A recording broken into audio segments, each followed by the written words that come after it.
എന്താണ് അഭിപ്രായം? ഓ അങ്ങനെ കുഴപ്പമില്ല. എങ്ങനെ? ഈ വാർക്കപ്പണി, ആശാരിപ്പണി, മേസ്ത്രിപ്പണി, പെയിന്റിങ്ങിന്റെ പണി, ഇതിൽ നിന്നെല്ലാം വ്യത്യസ്തമായിട്ട് സിമ്പിളായിട്ടുള്ള ഒരു പണി അല്ലേ? അപ്പൊ your opinion it is A simple job? അത് ജോബ് സിമ്പിളാ, പാവം അവൻ. ഇംഗ്ലീഷിലൊക്കെ അപാര കഴിവാണല്ലേ? പിന്നെ എവിടം വരെ പഠിച്ചു? B.Ed. B.Ed വരെ പഠിച്ചു? അല്ല 8B. ഈ 8Bനെയാണോ B.Ed എന്ന് പറഞ്ഞത്? ഈ 8B തിരിച്ചിട്ടാലും B.Ed ആവുമല്ലോ. ഓക്കെ, ദാസേട്ടന് ഒരു ഹോബി ഉണ്ട്.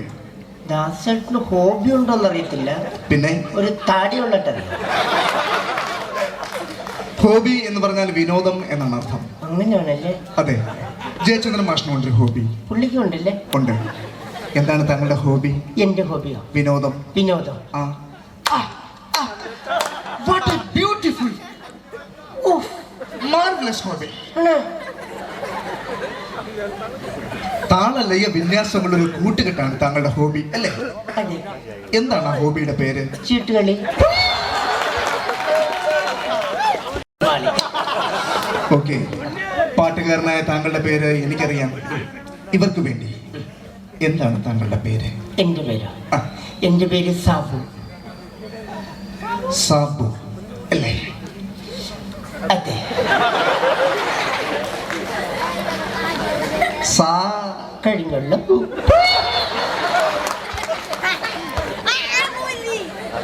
സാബു. അതെ, പഴയ സാബു തന്നെ. സാബു. സാബുവിന് വീട്ടിൽ എന്താണ് വിളിക്കുന്നത്? അങ്ങ് ദൂരെ നിൽക്കുകയാണെങ്കിൽ അല്ലേ? അതെ അതെ. സാബുവിന്റെ നാടെവിടാണ്? Alappuzha. Alappuzha. God's own country. I like it, Alappuzha. A beautiful place, Alappuzha. ഭയങ്കരം. ആലപ്പുഴ എന്ന് കേൾക്കുമ്പോൾ തന്നെ നമ്മുടെയൊക്കെ മനസ്സിൽ ഒരു പഴയ പഴഞ്ചൊല്ല് ഓർമ്മ വരും അല്ലേ? ആലപ്പുഴ കണ്ടവൻ പുഴകൾ മറക്കില്ല, മലപ്പുറം കണ്ടവൻ മലകൾ മറക്കില്ല. അപ്പൊ കൊയിലാണ്ടി കണ്ടവനോ? കൊയിലാണ്ടി കണ്ടവൻ ഈ ആവശ്യമില്ലാത്ത കാര്യങ്ങൾ പറയേണ്ട കാര്യമാണ്. നോക്കി നിങ്ങളുടെ പണി നോക്കിയാൽ പോരാ. ആകപ്പാട് അരമണിക്കൂർ കൊണ്ട് എനിക്ക് കൊയിലാണ്ടി കണ്ടു. ആലപ്പുഴയിൽ എവിടാണ്? ആലപ്പുഴ കുട്ടനാട്. വള്ളവും വെള്ളവും വയലോലുകളും കിളികളും കളകളാ ശബ്ദങ്ങളും പാടങ്ങളുമുള്ള കുട്ടനാട് അല്ലേ? അതെ. കുട്ടനാട്ടിൽ ഏറെ കള്ളുഷാപ്പുകളുണ്ട് അല്ലേ സാബു? കള്ളുഷാപ്പിനുള്ളിൽ ചെന്നാൽ എന്തൊക്കെയാണ് കഴിക്കാൻ? അപ്പവും മുട്ടയും പൊറോട്ടയും ഇറച്ചിയും കടലയും കരിമീനും ചെമ്മീനും പൊടിമീനും ഞണ്ടും കക്കാർച്ചിയും. അവിടെ എന്താ കഴിക്കാൻ വേണ്ടേ? അത് ശരി, ഷാപ്പിലെ സപ്ലയർ അല്ലല്ലേ? എന്നിട്ട് സൂട്ടും കോട്ടിട്ട് ഇറങ്ങിയിരിക്കും പണിക്ക്. ഇതാകുമ്പോ സിമ്പിളായിട്ട് അങ്ങ് ഇരുന്നാ മതിയല്ലോ അല്ലേ സാബു? അതെ. പാടും? പാടിച്ചാൽ പാടും. ഓക്കെ സാബു, ഒരുപാട് അനുഭവമുള്ള ഒരു വ്യക്തിക്ക് നല്ലൊരു ഗായകൻ അല്ലെങ്കിൽ നല്ലൊരു കലാകാരനാകാൻ പറ്റുകയുള്ളൂ അല്ലേ? സാബുവിന് ഒരുപാട് അനുഭവമുള്ള ഒരു വ്യക്തിയാണോ? ഞാൻ ഈ ഫീൽഡിൽ കിടന്ന് ഒരുപാട് അനുഭവിച്ചു സാറേ. ഒരുപാട് അനുഭവിച്ചു. അപ്പോൾ ആദ്യം പാടിയ പാട്ട്, ഫസ്റ്റ് സോങ്, ആദ്യത്തെ പാട്ട് താങ്കൾ എപ്പോഴാണ് പാടിയെന്ന് ഓർമ്മ? ആദ്യത്തെ? അതെ, ഫസ്റ്റ് അല്ലേ? ഫസ്റ്റ് പാട്ട്. ആദ്യത്തെ പാട്ട് ഞാനൊരു UP സ്കൂളിലൊക്കെ പഠിക്കുന്നത്. UP അല്ല, പിന്നെ UP സ്കൂൾ. അങ്ങനെയൊക്കെയല്ലേ? സിലബസ് മാറുമ്പോ കംപ്ലീറ്റ് മാറുമല്ലോ. സിലബസ് മാറുമ്പോ കംപ്ലീറ്റ് മാറും. ഓക്കെ. എത്രാം ക്ലാസ്സിൽ വെച്ച് താങ്കൾ ആദ്യമായി? ഞാനൊരു 2ാം ക്ലാസ്സിലൊക്കെ പഠിക്കുന്ന സമയത്ത്. 2ാം ക്ലാസ്സിൽ പഠിക്കുമ്പോൾ താങ്കൾ പാടി? എന്നെ കൊണ്ട് പാടിച്ചവര്. ഓക്കെ, ആ ഇളം കുരുന്ന മനസ്സിലെ കുഞ്ഞു മനസ്സിലെ ഗാനം ആദ്യം നമുക്കൊന്ന് ആസ്വദിക്കാം അല്ലേ? പാടട്ടെ? പാടിക്കോ. ശ്രുതി ശ്രദ്ധിച്ചോളാം. അതെ, ശ്രുതി ശ്രദ്ധിച്ചാൽ ശ്രുതിക്ക് കൊള്ളാം. പാട്ടിന്റെ ശ്രുതി. പാടട്ടെ? ഓക്കെ. കാക്കേ കാക്കേ കൂടെ വിടേ, കോട്ടിനകത്തൊരു കുഞ്ഞുണ്ടോ, കുഞ്ഞിന് തീറ്റ കൊടുക്കാൻ നമ്മുടെ. ഈ പാട്ട് പാടിയപ്പോ എനിക്ക് ഭയങ്കരമായിട്ട് ഫീൽ ചെയ്തു സാറേ. സാറിന് ഫീൽ ചെയ്തല്ലേ? കാക്കേ കാക്കേ കൂടെ വിടേ, കൂട്ടിനകത്തൊരു കുഞ്ഞുണ്ട്. ഇത് തന്നെയല്ലേ ഞാനും പാടിയതാണോ? പിന്നെ ഇതെവിടെ കൊണ്ടുപോയി സാർ? അതല്ല സാബു, പിന്നെ ആ കവി ചിന്തിച്ചിരിക്കുന്ന കണ്ടോ? കവി ചിന്തിച്ച് കണ്ടോ? എന്ത്? കവിയുടെ വർണ്ണന കണ്ടോ? ഞാനെങ്ങും കണ്ടില്ല. എന്ത് കവിയുടെ വർണ്ണന? കൊണ്ടാലോ. സാബു ആലപ്പുഴക്കാരനാണെന്ന് പറഞ്ഞു, കുട്ടനാടുകാരനാണെന്ന് പറഞ്ഞു അല്ലേ? സാബുവിന്റെ ആലപ്പുഴയെ കുറിച്ച് വർണ്ണ മനോഹരിയായ കുട്ടനാടിനെ കുറിച്ച് രണ്ടുപേരും ഇവർക്ക് വേണ്ടി ഒന്ന് പാടാമോ? പാടാം. മ്യൂസിക് ഉണ്ട്, മ്യൂസിക് ഉണ്ട്. പെട്ടെന്ന് വന്നു മ്യൂസിക്. പെട്ടെന്നാണ് തുടങ്ങി. എനിക്ക് തൊഴയാൻ അറിയില്ല. ആണോ? ഞാൻ തുടങ്ങി.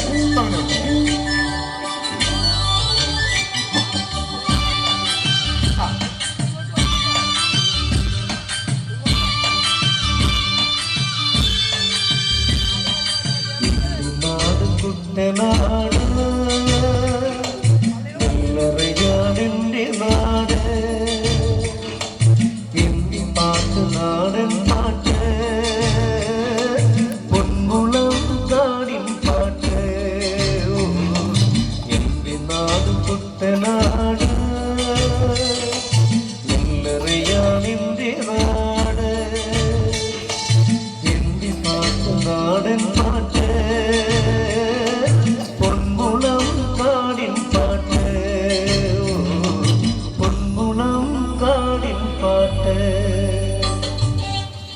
ബ്യൂട്ടിഫുൾ. എനിക്കെന്നെ ഇഷ്ടമില്ല കവിത, പദ്യം ഈ പുസ്തകത്തിലൊക്കെ വരുന്നത്. അതെ. അത് ഇഷ്ടമാണ്. ഇഷ്ടമാണല്ലേ? ഞാനൊന്ന് ചോദിച്ചോട്ടെ, ഒന്നാനാം കുന്നുമേൽ ഒരടി കുന്നുമേൽ ഒരായിരക്കിളി കൂട് വെച്ചു, കൂട്ടി വിളക്കിലെ താമര പെണ്ണിലെ താന്നിരു നടന്ന പൊന്നോല. എന്തു മനസ്സിലായി? അത്രയുള്ള തല തവളച്ച് ചുട്ടു മണക്കുന്നു. മറിയം വന്ന് വിളക്കൂതി സറ മണിക്കോട്ട. വല്ല മനസ്സിലായോ? ഇല്ല. ഇതുപോലെ തന്നെ എനിക്കും ഒന്നും മനസ്സിലായില്ല. എന്തെങ്കിലും പറയുമ്പോൾ രഹസ്യം പറയാതെ വാ തുറന്ന കാര്യം പറയുമ്പോൾ. സാബു ഏതുതരം ഗാനങ്ങളാണ് ഏറ്റവും കൂടുതലായിട്ട് പാടാറുള്ളത്? മനസ്സിലായില്ല. ഈ ഡിവോഷണൽ സോങ് ഒക്കെ പാടാറുണ്ടോ? ഡിവോഷണൽ സോങ് ഒന്നും പാടാറില്ല. പിന്നെ കൂടുതലും ഭക്തിയാനുമായിരിക്കും. അത് തന്നെയാണ് ഡിവോഷണൽ സോങ് എന്ന് പറയുന്നത്. ആണല്ലേ? അതെ. ആരെ കുറിച്ചാണ് ഏറ്റവും അധികം പാടാറുള്ളത്? അയ്യപ്പസ്വാമി. അയ്യപ്പസ്വാമിയെ കുറിച്ചാണ്. എന്നെ പാടാമല്ലേ? പാടണം. എനിക്ക് ഒരുപാട് ഇഷ്ടമാണ് അയ്യപ്പസ്വാമി. അയ്യപ്പസ്വാമിയെ കുറിച്ച് സാബ് എപ്പോഴും പാടുന്നൊരു പാട്ടിന്റെ രണ്ടുപേരും ഒന്ന് ചുമ്മാതെ മോളാമോ? പിച്ച് പിടിച്ചോണം. പിച്ച് പോയ പാട്ടിന്റെ ആദ്യം പോയി. എങ്ങനെയാണ്? അതുകൊണ്ടാണ് ഞാൻ പിച്ച് പിടിക്കുന്നത്. അതെ. പിടിക്കട്ടെ? പിടിച്ചോ. പിടിച്ചേ. പിച്ച് കൊള്ളാം. എരുമ പോയെന്നല്ല, പാട്ടിന്റെ പിച്ച് പിച്ചോട് കേറ്റി പിടിക്കും. അപ്പൊ കറക്റ്റ് ആവും അല്ലേ?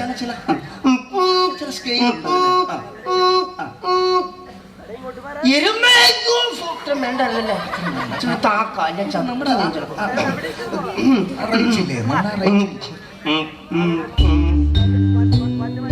എരുവേലിപ്പേട്ട് തുള്ളി അയ്യപ്പത്തിൻ്റെകത്തോ, ഇടയ്ക്കിടയ്ക്ക് കാലിടറി സ്വാമി തിന്തകത്തോ. എരുവേലിപ്പേട്ട് തുള്ളി അയ്യപ്പത്തിൻ്റെകത്തോ, ഇടയ്ക്കിടയ്ക്ക് കാലിടറി സ്വാമി തിന്തകത്തോ.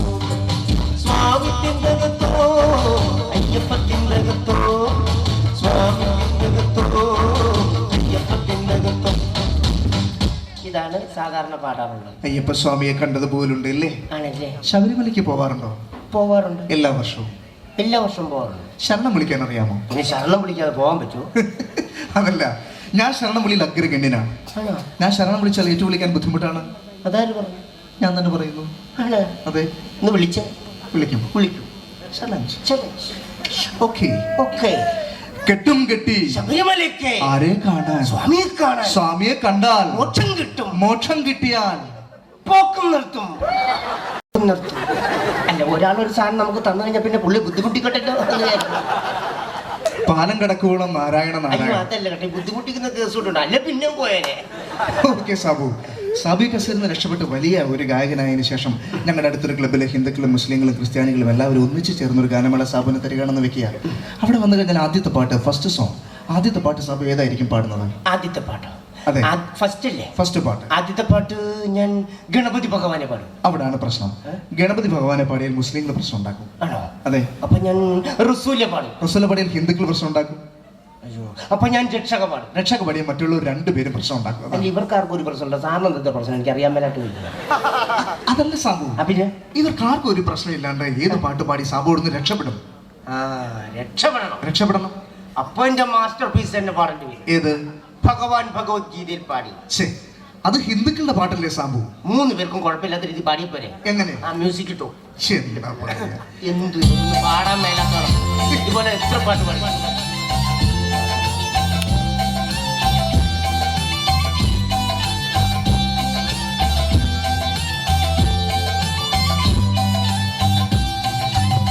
ഭഗവാൻ ഭഗവത്ഗീതയിൽ പാടി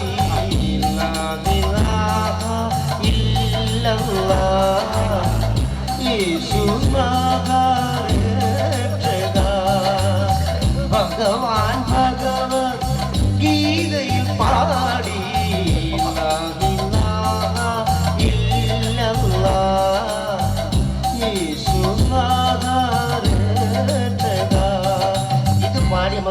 കുഴപ്പമില്ല. അത് 3 പേരും തൃപ്തിയായിട്ട് വീട്ടിൽ പോകുന്നു. ഞാൻ പ്രാർത്ഥിക്കാം. അങ്ങനാണെങ്കിൽ നമ്മുടെ കേരളത്തിലെ പ്രശസ്തരായ നടികളായ ഷക്കീലയും മറിയൻ, രേഷ്മയും സിന്ധുവും അഭിനയിക്കുന്ന ഒരു ചിത്രം. ഷക്കീലയും മറിയൻ അങ്ങനെ പറയുന്നത് ഓരോ പേരിങ്ങനെ എടുത്തെടുത്ത് പതുക്കെ പറഞ്ഞു. സാബു, നമ്മുടെ കേരളത്തിലെ പ്രശസ്തരായ നടികളായ ഷക്കീലയും മറിയൻ, രേഷ്മയും സിന്ധുവും അഭിനയിക്കുന്ന ഒരു ചിത്രത്തിൽ സാബുവിന് പാടാൻ ചാൻസ് കിട്ടിയ സാബു പാടുമോ? പാടുമെന്നോ? ആ, പാടാത്ത വീണയും പാടും. ചമ്മച്ചാണ പാടും. ഇവിടെ ചില കൾച്ചറില്ലാത്ത ഫെലോസ്, അത് തന്നെ ഇഷ്ടംപോലെ ഫെലോ. കൾച്ചറും ഇല്ല, ഇഷ്ടംപോലെ ഫെലോ. ഞാൻ അങ്ങോട്ട് വരും, നമുക്ക് അത് നേരിട്ട് സംസാരിക്കാം. ഓക്കെ, ശരി എന്നാ. ഓക്കേടാ, ഓക്കേടാ, ശരിടാ, ശരിയടാ, ഓക്കേടാ, ഓക്കേടാ, ശരിടാ. മതിയാണത്ര. ഇവിടെ മര്യാദയ്ക്ക് ഇവിടെ ഒന്ന് ഫോൺ ചെയ്യാൻ സമ്മതിക്കുക. Disturbance and emotional. എന്ത് ഡിസ്റ്റർബൻസ്? ചുമ്മാ ഹലോ, എപ്പോ? ഗുരുവായൂരപ്പാ. ഗുരുവായൂരപ്പനും ഫോൺ എടുത്താ? ഓക്കെ ഓക്കെ, ഞാൻ വിളിക്കാം, പിന്നെ വിളിക്കാം. എന്താ ഗുരുവായൂരപ്പന്റെ ഫോൺ നമ്പർ ഉണ്ട്? ഗുരുവായൂരപ്പന്റെ ഫോൺ നമ്പർ അല്ല, ഇപ്പൊ ഗുരുവായൂരപ്പനെ വിളിക്കുന്നത് അതുകൊണ്ട്. എടോ, ഞാൻ ഗുരുവായൂരപ്പനെ വിളിച്ചതല്ല. എന്റെ ബോംബെയിലുള്ള ഒരു പഴയ സുഹൃത്ത്, അയാൾ ആക്സിഡന്റ് ആയിട്ട് മരിച്ചെന്ന് കേട്ടപ്പോ ഗുരുവായൂരപ്പ അറിയാതെ വിളിച്ചു പോയതല്ലേ. ബോംബെയുള്ള സുഹൃത്ത് മരിച്ചുപോയി. എന്നാ ചെലവുണ്ട്. ബോംബെയുള്ള സുഹൃത്ത് മരിച്ചെങ്കിൽ ഒരു പൈൻ്റൊക്കെ മേടിക്കുക, അങ്ങനെ ഒഴുകി മാറാൻ ശ്രമിക്കണം. നടക്കുന്നു. ഒരാൾ മരിച്ചു കിടക്കുമ്പോഴാണോ ചെലവ് ചെയ്യുന്നത്? അതറിയാൻ എന്ത്? ഇപ്പൊ സന്തോഷം വന്നാലും ദുഃഖം വന്നാലും സാധനം മേടിക്കും. അതാണ് കേരളത്തിലെ സിസ്റ്റം. ശരി, അപ്പൊ ഈ സിസ്റ്റം അനുസരിച്ച് ഞാൻ ഇങ്ങനെ മുന്നോട്ട് പോകുന്നതല്ലേ? നന്നായിട്ട് അടിച്ചിട്ടുണ്ടല്ലോ. അതിനെ ഒരു പുച്ഛം പോലെ പുച്ഛമൊന്നുമില്ല, അടിക്കണം, പക്ഷെ ഇത്രയും രാവിലെ അടിക്കണം. അങ്ങനെ ഒന്നും സംസാരിച്ച് വലിയ കൊമ്പതാകായി പോലെ. ഞാൻ ചോദിക്കട്ടെ, ഇവിടുന്ന് ഗൾഫിലോട്ട് പറക്കുന്ന ഒരു ഫ്ലൈറ്റ് അത് പറക്കണമെങ്കിൽ ഇന്ധനം വേണ്ടേ? ഇന്ധനം വേണം. ഇവിടുന്ന് തിരുവനന്തപുരത്തിന് പോണ ഒരു കാറ് അത് മൂവ് ചെയ്യണമെങ്കിൽ ഇന്ധനം വേണം. ഇന്ധനം വേണം എന്ന് പറയുന്നത് എനിക്ക് മൂവ് ചെയ്യാൻ ഞാൻ രാവിലെ ഇച്ചിരി ഇന്ധനം അടിക്കാം. ഇപ്പൊ തെറ്റാണ്. ഓ, അത് ശരി. അപ്പൊ ഇന്ധനം അടിച്ചതാണ്. രാവിലെ ഇന്ധനം അടിച്ചോണ്ട് എങ്ങോട്ടാ? എന്നാ പറയും, എന്റെ വീട്ടിലെ കറണ്ട് ചാർജ് അടയ്ക്കാത്ത അവന്മാരോട് ഫീസ് ഊരിക്കൊണ്ട് പോയി. അതുകൊണ്ട് അപ്പൊ ആ കറണ്ട് ചാർജ് അടക്കാൻ വേണ്ടി ഇലക്ട്രിസിറ്റി ബോർഡ് വരെ ഒന്ന് പോകും. ഇലക്ട്രിസിറ്റി ബോർഡിൽ പോകണം. വെള്ളം അടിച്ചോണ്ട് വെള്ളം അടിച്ചോണ്ടെന്ന് അവരെ കറണ്ട് ചാർജ് സ്വീകരിക്കത്തില്ല. വെള്ളം അടിച്ചോണ്ട് ഒരു സർക്കാർ ഓഫീസിലോട്ട് കടന്നു ചെല്ലാൻ പാടില്ല. ഓ, സർക്കാരിന് വെള്ളത്തിൽ നിന്ന് കറണ്ട് ഉണ്ടാക്കാം, വെള്ളം അടിച്ചിട്ട് കറണ്ട് ചാർജ് അടക്കാൻ പോകുന്നത്. നിങ്ങൾ അങ്ങനെ സംസാരിക്കല്ലേ. ഇവിടെ ഡ്യൂട്ടി സമയത്തും വെള്ളം അടിക്കുന്ന ഉദ്യോഗസ്ഥന്മാരെയൊക്കെ എനിക്കറിയാം. ഡ്യൂട്ടി സമയത്ത് വെള്ളം അടിക്കുന്ന ഉദ്യോഗസ്ഥന്മാരാ എങ്കിൽ അവർക്ക് സസ്പെൻഷൻ ഉറപ്പാ. എന്നാൽ ഇതുവരെ അവരെ സസ്പെൻഡ് ചെയ്തിട്ടില്ല. ആരാണ് ഡ്യൂട്ടി സമയത്ത് വെള്ളം അടിച്ചത്? ഈ ഫയർഫോഴ്സുകാർ അടിക്കുന്നില്ല വെള്ളം, വാട്ടർ അതോറിറ്റിക്കാർ അടിക്കുന്നില്ല വെള്ളം. അപ്പൊ അവർക്കൊക്കെ വെള്ളം അടിക്കാം. അവരൊക്കെ വലിയ ഉദ്യോഗസ്ഥന്മാര്. നമ്മൾ വെള്ളം അടിക്കുമ്പോൾ അത് തെറ്റായി. ആ വെള്ളമടി എന്ന് പറഞ്ഞാൽ അവരുടെ ഡ്യൂട്ടിയാണ്. ആണോ? ആ വെള്ളമടി അവരുടെ ഡ്യൂട്ടി ആണെങ്കിലേ ഈ വെള്ളമടി എന്റെ ഡ്യൂട്ടിയാ. This is my job. അതാണ് സംഭവം. ഫ്രീ ആയിട്ട് ഞാനൊരു ഉപദേശം തരാം. താൻ കറണ്ട് ചാർജ് അടയ്ക്കാൻ പോകുന്നല്ലേ പറഞ്ഞത്? താൻ ഇത്ര ബുദ്ധിമുട്ടി പാടുപെട്ട് അവിടെ പോയി നീ കറണ്ട് ചാർജ് അടയ്ക്കേണ്ട യാതൊരു കാര്യമില്ല. താൻ അവിടുന്ന് കറണ്ട് ചാർജ് അടച്ച് തന്റെ വീട്ടിൽ വന്ന് തന്റെ റൂമിൽ കയറി ആ സ്വിച്ച് ഒന്ന് ഇട്ട് നോക്കിക്കേ. ഈ ബൾബൊക്കെ എങ്ങനെയാ കത്തുന്നതെന്ന് അറിയാമോ? ഒരുമാതിരി മങ്ങിയാ കത്തുന്നത്. വെള്ളം അടിച്ച വയറ്റി കിടക്കണേ. എല്ലാരും പറഞ്ഞു വെള്ളം അടിച്ച വയറ്റി കിടക്കണം.